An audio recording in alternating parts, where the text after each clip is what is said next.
Bom, pessoal, vamos para a nossa aula 5 aqui. É uma aula bem rapidinha, bem rapidinha mesmo, mas é uma aula que tem um certo requisito, um pré-requisito.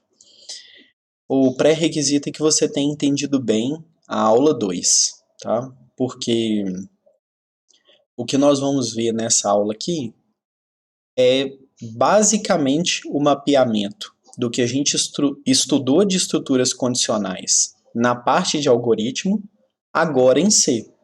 Então, a gente vai ver o que a gente tinha na aula 2 e como que a gente faz algo equivalente agora na aula 5. Então, até mesmo pela quantidade de slides aqui, dá para ver, só 16 slides, que é uma aula bem curta. Tá? Mas realmente ela tem esse pré-requisito. Se você estiver assistindo essa aula 5 sem ter assistido as anteriores, eu recomendo que assista a aula 2, tá? Antes de assistir essa aula 5 aqui, para que fique mais fácil compreender o andamento aqui, tá? Então, estruturas condicionais. Qual que é a ideia da estrutura condicional? Ela vai me permitir tomar uma decisão, tá? Então, ao invés de seguir o fluxo, né, de executa uma instrução, depois outra, na sequência, ele vai me permitir, num certo momento, fazer uma pergunta e, dependendo da resposta dessa pergunta, ir para um caminho ou para o outro. Então, essa que é a ideia da estrutura condicional. A mesma coisa que a gente tinha lá na aula 2, só que agora na aula 5, mapeado numa linguagem de programação efetivamente, que no caso aqui é a linguagem C. Tá? Algumas coisas que eu vou falar nessa aula aqui são específicas de C, então se você for utilizar numa outra linguagem de programação, talvez você veja o funcionamento de maneira diferente. Mas aqui em C é da forma como eu vou explicar nesse vídeo, tá? Então vamos lá. Estruturação aqui. À medida que os programas ficam mais complexos, devemos fazer todo o possível para mantê-los simples. Uma simplificação é uma técnica chamada programação estruturada. O programa é quebrado em estruturas, tá? Então essa que é a ideia. Vou quebrar ele em pequenos pedaços. Vou redirecionar para uma direção ou outra, dependendo de certas condições, e essas condições elas são estabelecidas através dos operadores lógicos. Então, eu vou perguntar se é igual, se é diferente, se é maior, menor, coisas desse tipo. Tá? E vou compor as minhas condições de forma a ter sempre uma resposta verdadeira ou falsa, porque as decisões são tomadas sempre com perguntas cuja resposta é verdadeira ou falsa. Então essa que é a ideia aqui. E vamos lá. Estrutura de controle. As estruturas de controle devem ser simples. A complexidade do programa está em como essas estruturas de controle são combinadas. Então a estrutura em si, vocês vão ver que não tem muito segredo. O que torna uma coisa mais ou menos complexa é o problema que você quer resolver. Tá? Então, não é porque a estrutura é simples que você só consegue fazer coisas simples. Não, muito pelo contrário. Você consegue fazer coisas extremamente complexas simplesmente combinando. E qual que é a sequência? Tá? Sequência é sempre uma operação depois da outra. Uma depois da outra. Se fosse no fluxograma, seria algo como isso aqui. Ó, né? Eu tenho algo aqui, aí não importa, né? Um comando, tal. Aí eu tenho outro, mas sempre num único sentido. Então, uma coisa executada depois da outra. A seleção, ela já vai me permitir fazer o quê? Vai me permitir chegar num ponto, fazer uma pergunta, e dependendo se é verdadeiro ou se é falso, tomar caminhos diferentes. E a iteração vai me permitir, num dado ponto, voltar, tá, para outro ponto do programa. Então, a ideia é que nós vamos montar nossos programas utilizando essas três estruturas de controle aqui, que, como vocês já devem ter visto, é aula 1, aula 2 e aula 3. Só que lá com algoritmos e agora com C, tá bom? E o paradigma de programação estruturada define que todos os programas podem ser reduzidos a apenas essas três estruturas. Então, como nós vimos lá nas outras aulas que eu acabei de falar, né, aula 1, 2 e 3, aquilo dali era o suficiente para descrever qualquer coisa que eu quisesse. Agora, o que vai acontecer é que, como eu já tenho tudo o que eu preciso, e eu quero fazer um programa, eu preciso mapear numa linguagem de programação, que no caso aqui é a linguagem de programação C.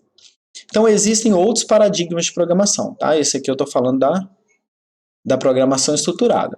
Então, eu tenho orientado a objeto, eu tenho programação funcional, mas nesse curso aqui, nessa disciplina, a gente não vai abordar. Nós vamos utilizar aqui programação estruturada e a programação estruturada com a linguagem C. Tranquilo? E vamos lá.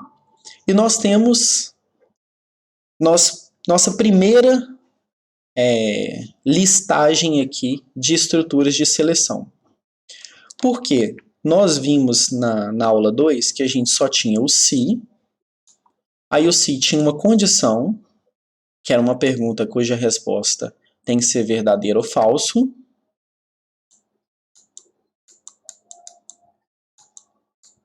Aí eu tinha um bloco para o verdadeiro, e se fosse uma estrutura completa, eu tinha também um bloco para o falso.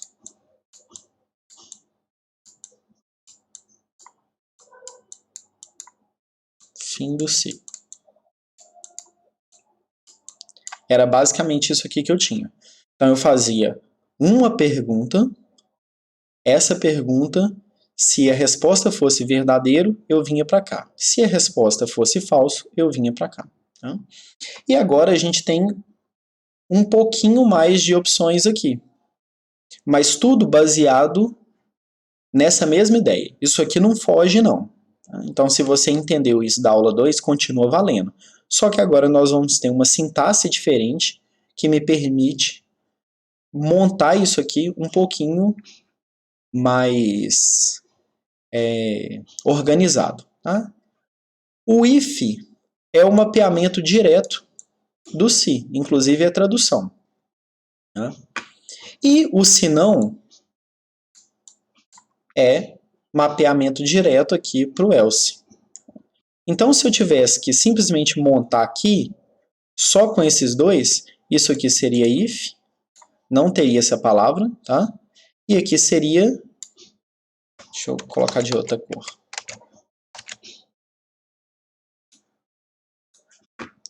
Aqui seria if, não teria isso, e aqui seria else.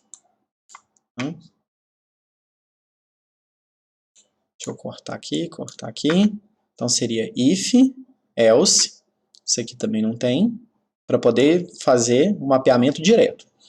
E a gente já viu na aula 4, a aula anterior, que todo início e fim de bloco é marcado por abre e fecha chave. Então, aqui tem um abre chave, aqui tem um fecha chave, aqui tem um abre chave e aqui tem um fecha chave.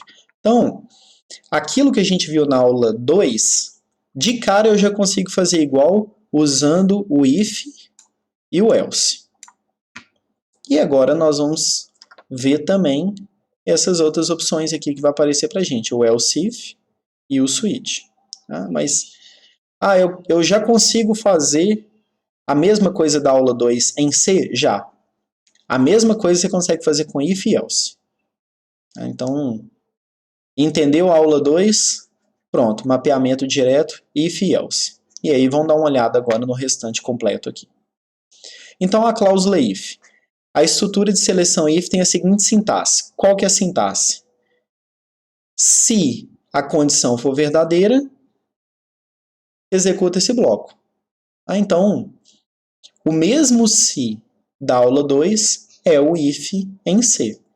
E aí eu tenho que utilizar a palavra-chave if, porque eu tenho que respeitar a sintaxe da linguagem. Né? Então, se a linguagem pede para eu escrever if, é assim que eu escrevo. Ok? Então, não mudou nada. Eu não tenho mais a palavra então, e fim do se, porque abrir e fechar bloco em C não é feito com palavras-chave, é feito com abre-chave e fecha-chave. Então, quando eu estou fazendo em algoritmo, eu preciso de palavras-chave, porque eu não tenho marcador de início e fim de bloco. Então, cada início e fim de bloco depende do bloco que eu estou criando. Consequentemente, depende da palavra-chave daquele bloco. No caso de C, não importa qual o bloco, a abertura e fechamento de bloco é sempre feito com abre e fecha chaves. Então tá aqui, ó. Mesma coisa que a gente viu da aula 2. Condição pode assumir um valor verdadeiro ou falso. Lembrando que a pergunta que é feita aqui sempre tem que ter resposta verdadeiro ou falso. O bloco de operações só é executado se a condição for verdadeira. Então, se for falso, né, se essa pergunta aqui tiver resposta falsa, ele vem para cá, ó, linha 5, imediatamente depois do final do bloco. E um bloco de operações pode conter outros blocos de operações, ou seja, pode haver estruturas de seleção aninhadas. E esse aqui, ó, para fazer um comparativo, é como se fosse uma estrutura simples, tá? Uma estrutura condicional simples. Não é completa porque eu não tenho o else aqui. Então eu só tenho o bloco do verdadeiro. O que não me impede também de colocar outro if aqui dentro. Eu posso fazer tranquilamente. Dentro de outro if eu posso ir aninhando aqui. Mas esse exemplo específico aqui é uma estrutura condicional simples. Então eu só tenho o bloco que é executado quando a condição é verdadeira. Estrutura aninhada, que eu acabei de falar, né, quando você coloca um dentro do outro. A mesma coisa que a gente tinha visto na aula 2. Então, muito tranquilo. Aqui é uma estrutura aninhada, mas é o aninhamento de duas simples. Continua não tendo else. Tá? Então, se essa condição aqui for falsa, ele vem para a linha 9. E se essa condição aqui for falsa, ele vem para a linha 7. Ele não executa. Isso aqui só executa quando é verdadeiro. E esse todo aqui só executa quando é verdadeiro. Tá? Para essa condição. E as condições? Mesma coisa da aula 2. Mesmíssima coisa. Uma condição é uma expressão lógica que é avaliada como sendo verdadeiro ou falso. É aquilo que eu falei. Você faz uma pergunta e aquela pergunta tem que ter resposta verdadeira ou falsa. Então, eu não posso fazer pergunta. É para calçar tênis ou sapato? Isso eu não posso. Tá? Para quem está com dúvida por que não pode fazer essa pergunta, assiste a aula 2. Agora, eu posso fazer uma pergunta. É para calçar tênis? Aí eu posso fazer essa pergunta, porque aí é sim ou não. É para levar guarda-chuva? Posso fazer essa pergunta. Sim ou não. É para virar para a direita ou para a esquerda? Essa pergunta eu já não posso. Tá? Porque não é uma pergunta cuja resposta é verdadeiro ou falso. A resposta é direita ou esquerda. Tá? Então, não entendi muito bem o porquê disso? Volta lá na aula 2. Eu vou ficar frisando isso aqui ao longo dessa aula, é porque realmente para poder entender essa aula aqui, tem que ter assistido a aula 2, ok? Então, em C, uma condição falsa recebe o valor 0. Isso daqui é uma peculiaridade de C. Tá? Então, não vale para todas as linguagens. Mas, basicamente, em C é o seguinte. Se eu faço uma pergunta e o resultado dessa pergunta aqui é 0, significa que é falso. Se o resultado dessa pergunta aqui é qualquer coisa diferente de 0, é verdadeiro. Verdadeiro.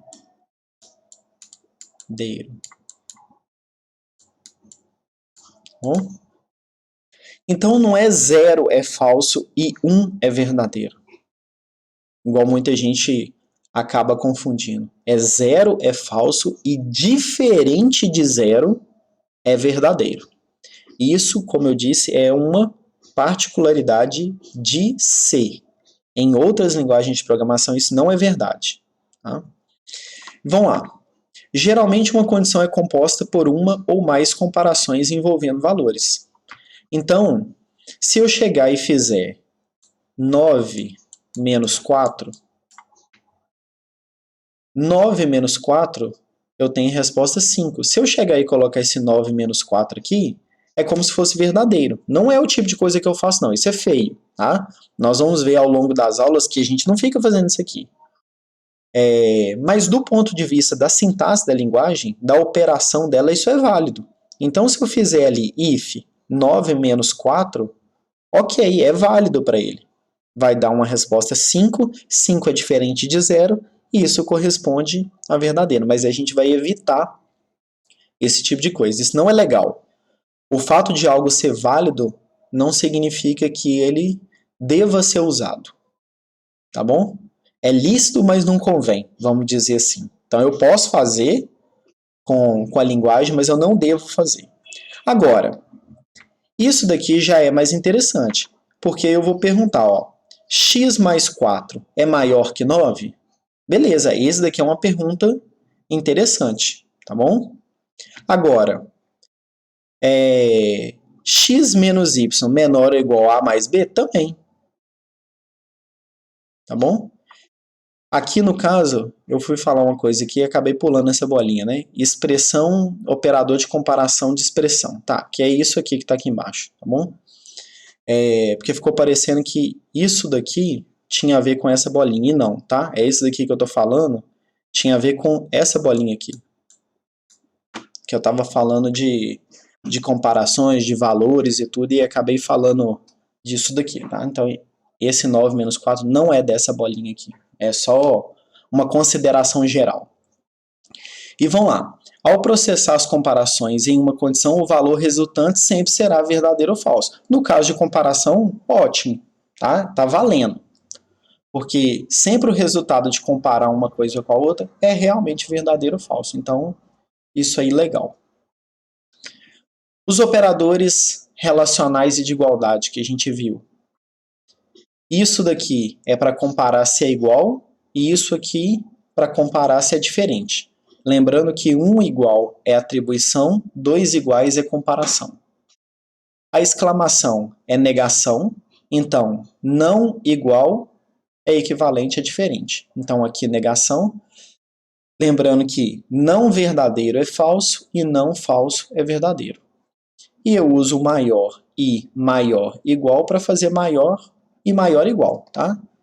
É porque o símbolo matemático é assim, né?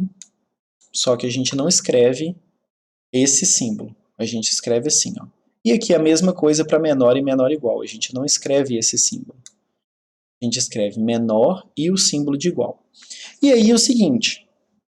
Nós temos os comparadores lógicos, tá? De e ou.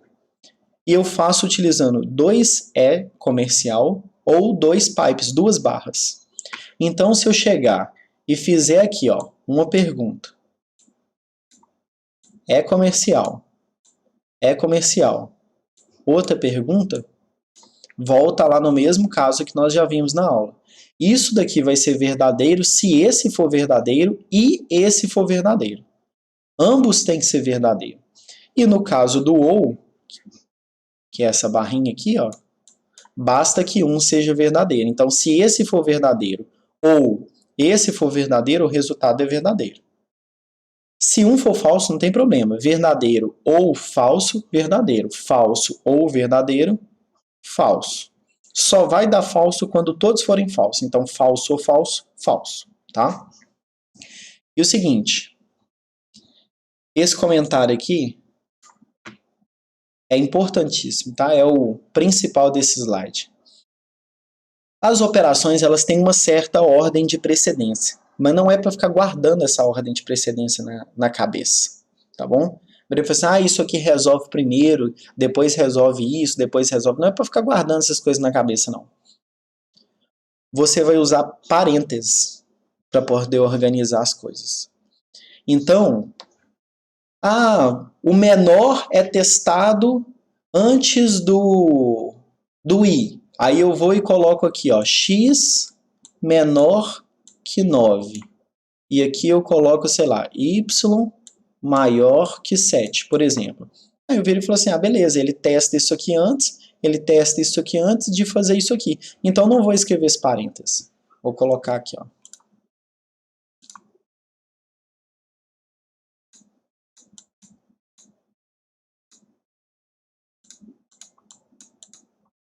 Acabou comendo um E comercial ali. Eu volto ele.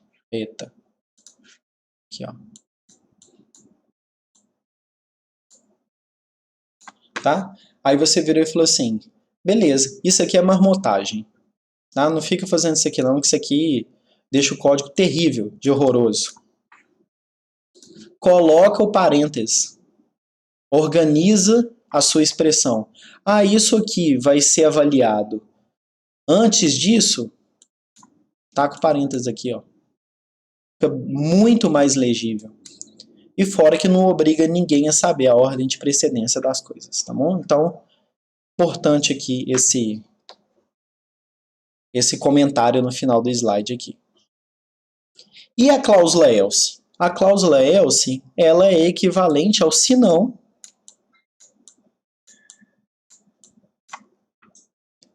lá do algoritmo. Então, ele executa o bloco caso a pergunta seja cuja resposta da pergunta seja falsa. É isso. Então aqui eu fiz a condição. Verdadeiro, executa esse. Falso, executa esse. Então essa daqui é uma estrutura condicional completa. Ela tem o bloco do verdadeiro e ela tem o bloco do falso. Tá? Só isso. Então aqui, ó. Ah, eu quero saber qual é o maior entre os dois. Lembrando que se os dois forem iguais, eu não vou falar que os dois são iguais. Aqui eu quero saber o valor do maior, não quem é o maior, tá? Eu não quero saber se A é maior ou se B é maior. Eu quero saber qual é o maior valor. Então eu cheguei aqui, ó, e digitei. Aí vamos supor que eu digitei aqui no A 9 e digitei no B 5. Tá? Então apareceu lá o prompt para mim, eu fui digitei 9 em um, digitei 5 no outro. Tranquilo, aí ele vai chegar aqui e vai fazer 9 é maior do que 5? Verdadeiro. Então ele vai executar esse bloco do verdadeiro, vai pegar o valor do A, que é 9, e vai guardar na variável maior. E aí depois ele vai imprimir o valor da variável maior, e vai imprimir 9. Então ele vai imprimir o maior é 9. Ele não falou que o maior é o A que você digitou. Ele falou que o maior é 9. Então, se eu chegar aqui e digitar, por exemplo, 4 e 4, o que vai acontecer? 4 é maior que 4? Falso. Ele vai vir para cá, vai pegar 4, que é do B, não é esse aqui, que é o A. Ele vai pegar o 4, que é o do B, e vai jogar aqui. E vai falar, o maior é 4. Então, esse exemplo aqui não é para determinar se A ou B é maior. É para determinar entre dois números, A e B, qual é o maior valor. Tá bom? Então, é esse exemplo aqui. E o else if? O else if, ele serve para a gente dar uma organizada melhor no nosso código e, às vezes, não ficar fazendo alinhamento desnecessariamente. O que ele vai fazer? Ele vai me permitir fazer perguntas em sequência, tudo dentro da mesma ideia, tá? Porém, ele vai testando uma depois da outra. Então, uma não está dentro da outra, ela está no mesmo nível. Então, o que vai acontecer? Ele vai chegar aqui e vai fazer essa pergunta. Se for verdadeiro, ele vai executar esse aqui, ó, igual a gente já tinha visto normalmente. Tá? Tranquilo. Agora, e se ela for falso? Quando eu tinha estrutura completa, lá na aula 2, ele de cara ia vir para o else, porque ele só tinha duas opções. Ou era verdadeiro ou era falso. Agora, quando a condição for falsa, ele tem um outro bloco antes do else. Então ele vai testar essa segunda condição aqui agora. E aí ele vai fazer outra pergunta. Else if, tá vendo? Não é nem else, nem if, É else if, os dois juntos. Outra pergunta. E aí, se essa for verdadeira, ele executa essa. Se for falso, ele executa o else. Então, eu posso colocar quantos else if eu quiser. Então, eu posso fazer assim, ó. If, else if, else if, else if, else if, e chega no final, coloca um else. Tá? Eu posso fazer isso aqui tranquilamente. Então, qual que é a ordem aqui? A ordem é, fez essa pergunta, é verdadeiro? Executa o bloco dela e pronto, acabou. Ah, é falso? Testa o primeiro else if. Faz a pergunta dele. É falso? Testa o segundo. Faz a pergunta, é falso? Testa o terceiro. Tá? A partir do momento que um for verdadeiro, pronto, ele executa aquele bloco ali e pronto, acabou. O else só vai acontecer quando todas as perguntas anteriores forem falsas. Se alguma delas der verdadeira, ele entra no bloco, executa aquilo e não entra nos demais. Tranquilo? Então é uma maneira de colocar no mesmo nível, não é alinhamento aqui, tá? Todo mundo aqui está no mesmo nível, então eu não coloco ninguém mais à direita do outro aqui não, ok? Então todo mundo no mesmo nível, mas ele vai testando em sequência.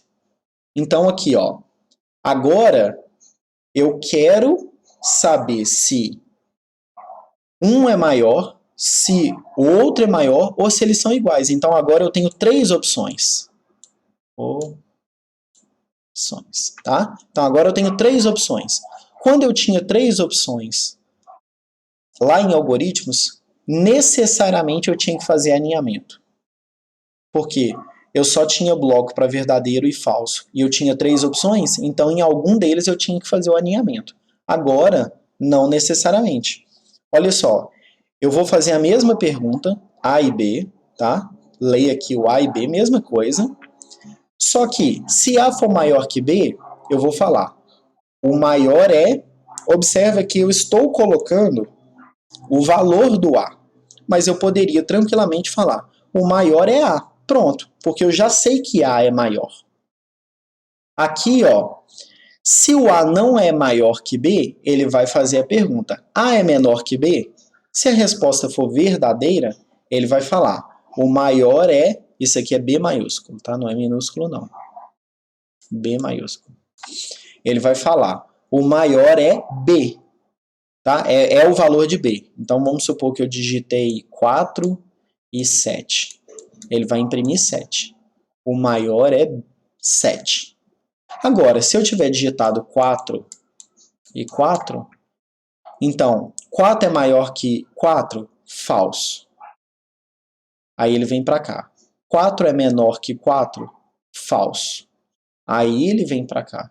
Os dois números são iguais. Bem tranquilinho isso aqui, né? Para quem já entendeu a aula 2, não vai ter dificuldade nenhuma para entender essa aula 5 aqui. E o comando switch? O comando switch, ele vai me permitir já listar todos os valores possíveis. Então, a ideia é a mesma, tá? Disso aqui que a gente acabou de ver. É a mesma ideia. Porém, isso aqui é um açúcar sintático para que a gente não tenha que ficar fazendo perguntas o tempo todo de if, igual tá ali, quando eu já tenho as opções. Ah, então vamos supor que eu tenha as opções 1, 2 e 3. Tá? Essas são as minhas opções. Então eu vou chegar aqui, vou colocar uma expressão inteira, tá? Diferente da outra, que é sempre booleano, sempre lógico, cuja resposta é verdadeira ou falsa. Aqui eu vou colocar uma inteira. E aí o que vai acontecer? Ele vai fazer a pergunta automaticamente para cada um desses cases aqui, se é igual àquela opção. Então vamos supor que eu cheguei aqui e falei, a minha variável aqui chama número, tá bom? Minha variável chama número. E aqui o meu case tem o valor 1 e aqui tem o valor 2. O que ele vai fazer automaticamente para mim? ele vai fazer aqui, ó, nessa linha 3, a seguinte pergunta. Número é igual a 1? Essa é a pergunta que ele vai fazer. Só que ao invés de você ficar fazendo isso aqui para cada uma das condições, porque você tem 3, né? 1, 2 e 3. Ao invés de fazer isso aqui para cada uma das condições, ele já faz automático para você. Então, se eu tivesse que fazer isso aqui bonitinho, seria assim, ó. Vou colocar aqui do lado. Switch. Número é o nome da minha variável. Case 1.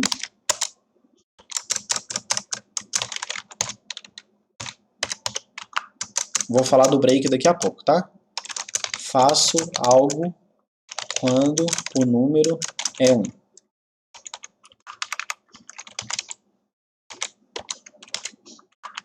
Faço algo quando o número é 2. E aí aqui eu posso colocar o 3, eu posso colocar default, que eu vou explicar agora também, assim como eu vou explicar o break. E aqui chego e finalizo, ok? Então, eu vou listar todas as opções possíveis para essa variável aqui, todas que eu considero válida. E para que serve o break? Quando eu trombo no break, ele sai do switch. Então significa que se eu não colocar o break aqui, ele automaticamente passa para o caso 2, que não acontecia aqui, ó. Aqui, quando ele termina esse bloco, ele não entra nesse, ele vai para o final. Então, quando ele termina esse bloco, ele não vai para esse, ele vai para o final. No caso do switch, ele passa para o bloco de baixo. Então, se eu não colocar a palavra break aqui, assim que ele terminar de fazer o caso 1, ele cai para o caso 2. Tá? Então, eu tenho que colocar essa palavra break aqui para quebrar esse fluxo aqui. Então, na maioria dos casos, vai aparecer break em todas as opções. Tá? Mas, às vezes, eu posso querer ter o mesmo comportamento para duas opções diferentes. Então, eu posso chegar e fazer isso aqui, ó. Pronto. Se for caso 1, ele vem para cá. Aí terminou 1, ele vem para o 2. Então, o que ele vai fazer? Ele vai fazer algo quando o número é 1 ou 2. Entendeu? É o mesmo comportamento. Porque não tinha break aqui, ó. Então, ele pode ir descendo em cascata até trombar no break. Mas a ordem com que ele faz as perguntas é exatamente a ordem com que aparece aqui. Exatamente como eu faço aqui também. Primeiro eu testo esse, depois eu testo esse, depois eu testo esse, depois esse, depois esse. E se todos derem falso é que eu venho para cá. E aqui, ó, ele vai fazer o teste na mesma coisa. Ah, é o caso X? Não. Aí ele vem para o próximo. Ah, é o caso Y? Não.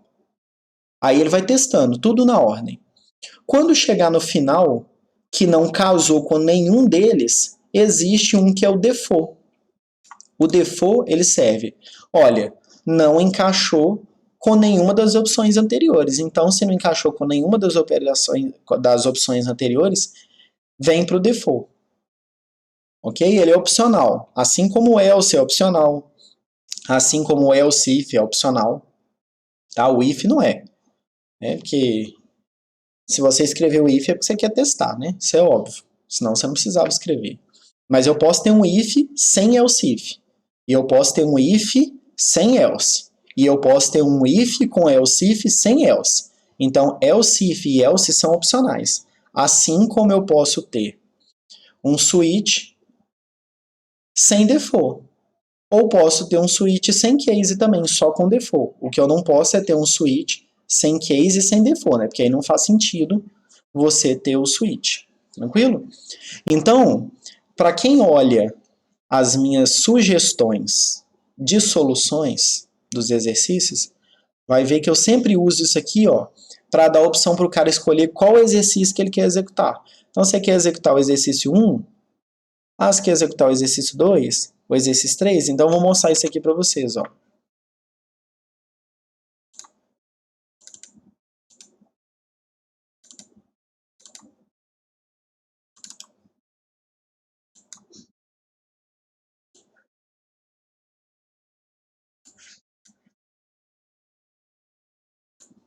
Aqui, ó. Deixa eu ampliar isso aqui. Vou mostrar um exemplo prático. Aqui eu resolvo o exercício 1, aqui eu resolvo o exercício 2, aqui eu resolvo o exercício 3, o 4, o 5, o 6. E olha só o que eu faço no início. Eu pergunto para o cara, ó, digite o número do exercício que quer executar, de 1 a 6, 0 para sair. Aí eu chego aqui, ó, número do exercício, que é a variável que eu preenchi. Se for 0, eu saio. Se for 1, eu vou para o exercício 1. Se for 2, eu vou para o exercício 2. Se for 3, eu vou para o exercício 3. Se for 4, eu vou para o 4. Se for para o 5, eu vou para o 5. Se for para o 6, eu vou para o 6. E se não for nem de 1 a 6, nem 0, eu imprimo, cara, você escolheu um exercício inválido. Tranquilo? Então, isso aqui é um exemplo prático de como que eu faço para, num único arquivo, eu fazer a solução de todos os exercícios da lista. Para eu não ter que ficar fazendo um arquivo para o exercício 1, um para o 2, um para o 3, um para o 4 e por aí vai. Tá? Isso é obrigatório? Claro que não. Mas eu estou dando um exemplo aqui de uso prático do switch, tá? Que eu faço com bastante frequência. Exemplo aqui, ó. Então vamos lá. Digite o número do trimestre, tá? Trimestre do ano. Então eu tenho a minha variável época e aí a pessoa pode colocar números em teoria de 1 a 4. Se fosse meu esse exemplo aqui, ó, totalmente montado por mim aqui, eu daria a opção para o cara que também escreveria de 1 a 4, para ele saber, né? Porque ele não sabe o que ele tem que entrar aqui, mas vamos lá. Então, se ele digitou aqui 3, por exemplo, deixa eu colocar, se ele digitou 3 aqui, o que vai acontecer? Aqui essa variável tem 3, aí ele vai falar, 3 é igual a 1? Não. Então ele vai testar o próximo. É igual a 2? Não. É igual a 3? É. Aí ele vai fazer essa impressão aqui, ó. Inverno. E aí vai trombar no break. Quando ele tromba no break, ele vem para cá. Tá? Para fora do bloco do switch. O bloco do switch é tudo isso, ó. Então, quando ele tromba num break, ele sai do bloco inteiro. Vai para o fim dele. Tá aqui, ó. E aí retornou sucesso. Tá? Então, um exemplozinho bem tranquilo aqui. E aqui exercício para vocês fazerem. Como eu disse, não é difícil entender isso aqui, desde que você tenha entendido bem a aula 2. Por quê? Aqui a gente só tem um mapeamento para a linguagem C, no caso do if e do else, e a gente tem melhorias para coisas que a gente faz com frequência. Então, o que eu faço com frequência? É fazer perguntas que não necessariamente uma está depois da outra, uma está dentro da outra, ela só está depois. Tá? Que é o caso que eu faço do if e else if. Então eu acrescentei mais uma coisa. E quando as minhas opções elas são numéricas, então eu tenho 1, 2, 5, 9 e tal, e eu quero colocar opções para cada um dos possíveis valores que eu tenho aqui, aí eu uso switch. Então aqui, ó, a única ressalva é que isso aqui precisa necessariamente ser numérico. Ao contrário de lógico, como é com o if, else, if, else. Aqui precisa ser numérico, porque o teste é sempre se essa variável é igual ao número que está aqui. Tranquilo? E aqui exercício para vocês fazerem. Então, ó, ler o número inteiro e informar se ele é par ou ímpar. Você já fez esse exercício. Faça um programa para ler 2 inteiros e determinar qual é o maior entre eles ou se são iguais. Está no exemplo aqui do slide. Desenvolvi um algoritmo para ler um número do dia da semana e imprimir o seu respectivo nome por extenso. Considerar 1 como domingo, 2 para segunda e etc. Você já fez esse exercício aqui também. Só que para fazer esse exercício, quando você fez, você necessariamente precisava alinhar, porque você tinha 8 opções, né? De 1 a 7, para poder imprimir de domingo a sábado, e a opção de não ser nenhum deles, que é dia da semana inválido. Só que agora você já sabe, ó. 1, domingo. 2, segunda. 3, terça e por aí vai.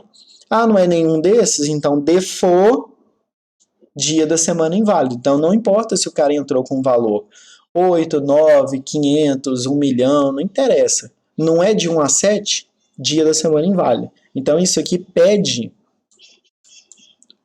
um switch.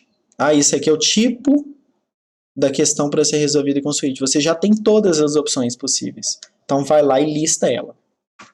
Faça um algoritmo para ler 2 números e um símbolo das operações. Adição, subtração, multiplicação e divisão. E imprimir o resultado da operação sobre os números lidos. Exemplo de switch. Você já tem as opções. As opções são essas: adição, subtração, multiplicação e divisão. Ah, então isso aqui, ó, deixar vocês pensarem com carinho. Por quê? Isso aqui são caracteres, né? Mas será que eu não posso colocar caracteres no switch? Aí, para isso, eu preciso dar uma olhada numa tabelinha chamada ASCII. Tá? Isso aqui, ó, pensa com carinho para poder fazer essa questão. Faça um programa para ler 3 comprimentos, x, y, z, e responder se eles formam um triângulo. Já fez isso aqui, ó. Só que agora você vai fazer em C. Tendo como dados de entrada a altura e o sexo de uma pessoa, construa um programa que calcule seu peso ideal, utilizando a seguinte fórmula. Tá aqui a forma. Informa também se a pessoa está acima ou abaixo do peso. Você já fez esse exercício. Inclusive, ele está com a mesma falha do anterior. Porque para você falar se a pessoa está acima ou abaixo do peso, você também precisa ler, além da altura e do sexo da pessoa, você precisa ler o peso da pessoa, né? Porque se você não lê o peso da pessoa, como é que você vai saber se ela está acima ou abaixo? Porque isso aqui você consegue calcular o peso ideal. Mas para saber se a pessoa está ou não no peso ideal, você precisa ler o peso dela. Tranquilo? Então é isso daqui.